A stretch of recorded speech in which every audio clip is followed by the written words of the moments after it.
ఒకే ఒక విద్యార్థిని ఏడాదికి ఖర్చు 12.84 లక్షలు.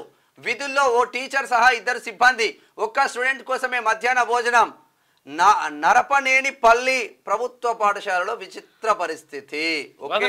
ఒకటే స్కూల్ అంటే ఒక పాప గురించి అంటే ఒక ఎట్లా చెప్పాలో కూడా అర్థం కాని పరిస్థితి ఉంటుంది ఇది. ఎందుకనంటే ఇక ఇదే వార్త అసలు యాక్చువల్గా విద్యార్థి ఖర్చు చదువు ఖర్చు అక్షరాల 12,84,000 రూపాయలట. అది ఓ ప్రభుత్వ పాఠశాల. ఆ పాఠశాలలో 4వ తరగతి చదువుతున్న ఒక విద్యార్థిని కోసం ప్రభుత్వం ఎంత ఖర్చు చేస్తుందో తెలుసా? ఆ ఖర్చును గురించి తెలిస్తే మీరు షాక్ అవుతారు. ఆ విద్యార్థి కోసం ప్రస్తుత విద్యా సంవత్సరం ప్రభుత్వం 1 లక్ష కాదు, 2 లక్షలు కాదు, ఏకంగా 12,84,000 రూపాయలు ఖర్చు చేస్తుంది. ఇది నిజమండి బాబు. అయితే ఆ పాఠశాల ఎక్కడుంది అంటారా? ఖమ్మం జిల్లా వైరా మండలం నారపనేనిపల్లిలో ఉందట, గ్రామంలో ఉంది. ఈ గ్రామంలో ప్రాథమికోన్నత పాఠశాలలో 1వ తరగతి నుంచి 7వ తరగతి వరకు చదువుకునే సౌలభ్యం ఉంది. అయితే ఈ పాఠశాలలో ఇదే గ్రామానికి చెందినటువంటి ఒకే ఒక్క విద్యార్థిని కీర్తన 4వ తరగతి చదువుతుంది. చూసుకోరిగ లెక్క అయితే చదువుతుంది. ఆ ఒక్క విద్యార్థిని కోసం ప్రభుత్వం ఒక టీచర్ను నియమించింది. ఆ టీచర్కు నెల జీతం 1,01,167 రూపాయలు చొప్పున ప్రభుత్వం చెల్లిస్తుంది. ఆ ఖర్చు 12 నెలలకు కలిపి 12,14,000 రూపాయలు అవుతుంది. అదేవిధంగా ఒక విద్యార్థికి వంట వండేందుకు ప్రభుత్వం ఒక వంట మనిషిని కూడా పెట్టిందట.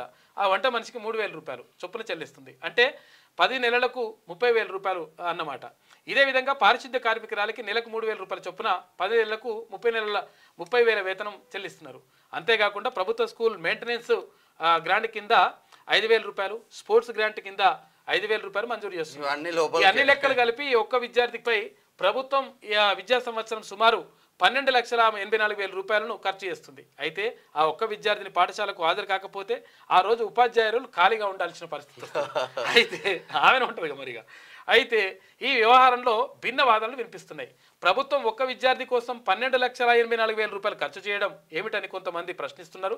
ఇక మరోవైపు చైనాలో ఒక విద్యార్థిని కోసం అక్కడ ప్రభుత్వం రైలునే నడిపిందని, నారపనేనిపల్లి పాఠశాలలో ఒక విద్యార్థిని కోసం ప్రభుత్వం లక్షలాది రూపాయలు ఖర్చు పెట్టడంలో తప్పు ఏమీ లేదంటూ కొంతమంది అంటున్నారు. విషయం ఏంటంటే ఈ ఒక్క విద్యార్థి ఉండడం కారణం ఏంది అంటే విషయం ఏంటంటే ప్రభుత్వ పాఠశాలల పైన నమ్మకం లేకుండా చేస్తున్నారు. నమ్మకం లేకుండా పోతుంది కదా, నమ్మకం లేకుండా చేస్తున్నారు. ఇక తర్వాత ఇంకొకటి ఏంటంటే అక్కడ సరైనటువంటి వసతులు కల్పించరు, సరైనటువంటి టీచర్లు అంటే పూర్తి స్థాయిలో టీచర్ల నియామకం ఉండదు. ఇట్లా దీనివల్ల గతంలో మొత్తం కూడా చాలా ప్రభుత్వ పాఠశాలల్ని ఒక 5,500 ప్రభుత్వ పాఠశాలల్ని ఖతం చేసేసిండు కేసీఆర్. చేసి ఇట్లా మొత్తం నాశనం చేసిండనమాట. దీంతో అక్కడ ఇక చదువుకోవాలంటే కూడా ఏం పోతుంది, ప్రభుత్వ పాఠశాలకు ఏం పోతాం. ప్రైవేట్ అంటే సోక్ అనమాట. ప్రైవేట్ అంటే టై కట్టుకోవచ్చు, ప్రైవేట్ అంటే బూట్లు వేస్తాడు, ప్రైవేట్ అంటే ఇట్లా బెల్ట్ పెట్టుకుంటాడు, టక్ వేసుకొని ఇట్లా పోతే మా పిల్లగాడు ఏం చదువుకున్నా కానీ వాడు ఎంత మంచిగా పోతున్నాడు చూడు, గున్న నడుస్తున్నాడు అని చెప్పేసి ఉంటుంది అట్లా లెక్క. అయితే ఇది కాదు కావాల్సింది. ప్రభుత్వ పాఠశాలల్లో నిజంగా కూడా వెల్ క్వాలిఫైడ్ టీచర్స్ ఉంటారు. అక్కడ నిజంగా కూడా శిక్షణ పొంది తర్వాత అది